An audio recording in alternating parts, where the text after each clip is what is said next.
Hello dear, कैसे हैं आप सब। तो डियर, आज के क्लास में हम बहुत ही इंपॉर्टेंट चीज़ आपको बताने वाले हैं। जैसे कि अभी सीटेट की जो है तैयारी आप लोग स्टार्ट कर दिए होंगे और साथ ही में जो है प्रीवियस ईयर क्वेश्चन कर रहे हैं। तो प्रीवियस ईयर क्वेश्चन करने के साथ साथ आपको किन चीज़ों का ध्यान देना है। अगर अभी से इन चीज़ों पर आप ध्यान देखते हैं तो आपका जो पेडालॉजी का क्वेश्चन रहेगा ना 75 मार्क्स। ऐसे आपको तो पता होगा ना कि 75 मार्क्स आपका टोटल जो रहता है 150 मार्क्स का कोई एग्ज़ाम होता है, ठीक है। तो 150 मार्क्स में से जो 75 मार्क्स का जो रहता है ये आपका पेपर ये पेडालॉजी से रहता है। जैसे कि अगर हम पेपर 1 का बात करें तो पेपर 1 में अगर आपका सीडीपी में 30 मार्क्स का है तो 30 मार्क्स में 15 मार्क्स जो रहेगा पेडालॉजी का रहेगा। इसी तरह सारा सब्जेक्ट का अगर हम मिला लेते हैं तो 75 मार्क्स जो रहेगा ये आपका पेडालॉजी का रहता है। ये पेपर 1 का बात है। और पेपर 2 में कितना रहता है डियर, तो पेपर 2 में आपका 15 15 15 और 20 रहता है, ठीक है। आपका एसएसटी जो रहता है सोशल साइंस वो 60 का रहता है, जिसमें से कि 40 जो रहेगा वो सब्जेक्ट ये थ्योरी पेपर से रहेगा और 20 जो रहेगा वो पेडालॉजी का रहेगा, ठीक है। तो इसमें आपका कितना बन जाता है, तो 2 3 4 5 6 65 जो बनता है वो आपका बन जाता है पेडालॉजी का क्वेश्चंस, ठीक है। तो इस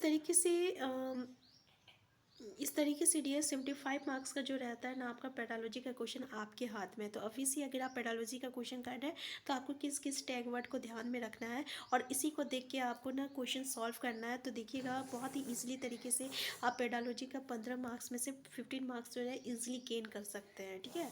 तो आप जब भी पेडालॉजी का क्वेश्चन देखिए तो इन बातों का ध्यान रखिएगा।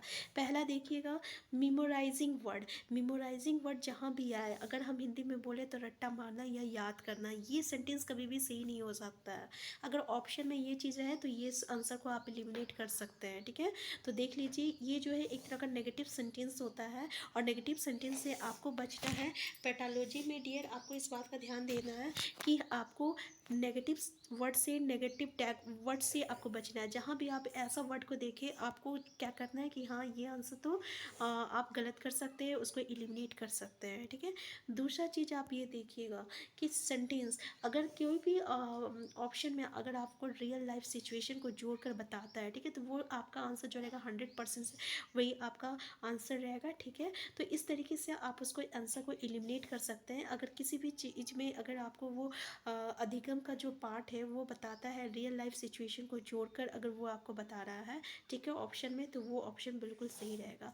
साथ ही तीसरा ये है कि आपको 4 सेंटेंस में से, ठीक है ना, चारों ऑप्शन में से आपको ऐसे ऑप्शन पे ध्यान देना है जिस ऑप्शन में सबसे ज़्यादा पॉजिटिव है, ठीक है ना, क्योंकि यहाँ पे पॉजिटिव और नेगेटिव का सबसे बड़ा खेला होता है, ठीक है।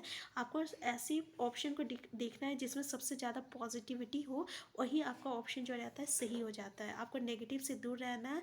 आपको ऐसे में आपको नेक्स्ट क्लास में आपको कुछ नेगेटिव वर्ड दूंगी, कुछ पॉजिटिव वर्ड दूंगी, नेगेटिव वर्ड और पॉजिटिव वर्ड, जिससे कि आप बहुत ही ईजिली से जो रहता है क्वेश्चन को आंसर को एलिमिनेट कर सकते हैं। और मैं अभी आपको इसलिए बता रही हूँ ताकि आप इस सब चीज़ को आप जब प्रीवियस ईयर क्वेश्चन बना रहे हो तब उस पर अप्लाई कीजिए। और साथ ही में मैं आपको नेक्स्ट क्लास में जब मैं आपको बताऊँगी तो मैं आपको एग्जाम्पल के साथ बताऊँगी, यानी प्रीवियस ईयर क्वेश्चन में किस तरीके से हम लोग इसको देखते हुए आंसर को एलिमिनेट करते हैं, ठीक है।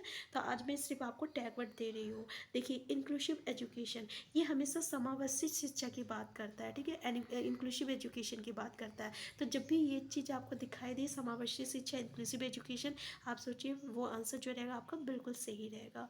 नेक्स्ट है डियर ब्रेन स्टॉर्मिंग। एक वर्ड आता है ब्रेन स्टॉर्मिंग, अगर इंग्लिश में आप देख रहे हैं तो ब्रेन स्टॉर्मिंग वर्ड आएगा। तो ये भी वर्ड जो रहता है आपके लिए काफ़ी फ़ायदा रहता है, इससे भी आप आंसर को एलिमिनेट कर सकते हैं। ये एक तरह का पॉजिटिव वर्ड होता है जो कि आपका हमेशा सही रहता है।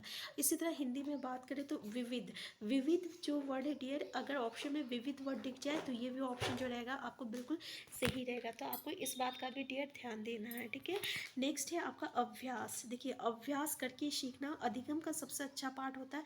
अभ्यास करके सीखना या करके सीखना, ये दोनों वर्ड देखिए, अगर आपको ऑप्शन में इस तरीके का वर्ड दिख जाता है तो ये वर्ड भी जो रहता है पॉजिटिव वर्ड रहता है जो कि आपका हमेशा सही रहता है। तो ये सब कुछ वर्ड है। इसके अलावा बहुत सारा जो है आपका पॉजिटिव वर्ड और नेगेटिव वर्ड है जो कि मैं आपको एसएसटी का अगर आप प्रिपरेशन कर रहे हैं तो मैं आपको एसएसटी में कुछ ऐसा टैग वर्ड दूंगी जो कि पॉजिटिव और नेगेटिव रहेगा और जिससे कि आप पेडालॉजी का क्वेश्चन को इजिली सॉल्व कर सकते हैं। सिर्फ एसएसटी ही में नहीं, बहुत सारे जितने भी पेडालॉजी पेडोलॉजी का आपका क्वेश्चन रहेगा उनसे आप एलिमिनेट कर सकते हैं, क्योंकि डियर 15 मार्क्स जो रहता है पेडोलॉजी का उसमें से 10 मार्क्स इन्हीं में से भरा हुआ रहता है। बाकी का 5 मार्क्स जो रहेगा वो आपका नेशनल एजुकेशन पॉलिसी पे रहेगा, सीसीई पे रहेगा, फिर आपका आरडब्ल्यू पीडी पे रहेगा, फिर आपका क्या कहते हैं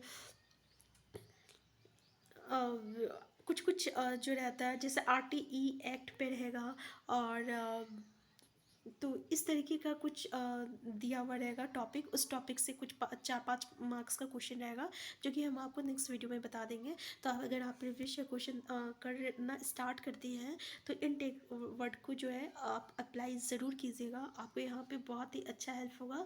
और 75 मार्क्स जो रहेगा आप यहाँ पे बहुत ही ईजिली गेन कर सकते हैं। तो इसलिए अभी से इस पर आप ध्यान दीजिए। हम फिर से नेक्स्ट वीडियो में आपको आप जितने भी आपका पॉजिटिव वर्ड और नेगेटिव वर्ड है पेडोलॉजी का, वो मैं आपको नेक्स्ट क्लास में दूंगी।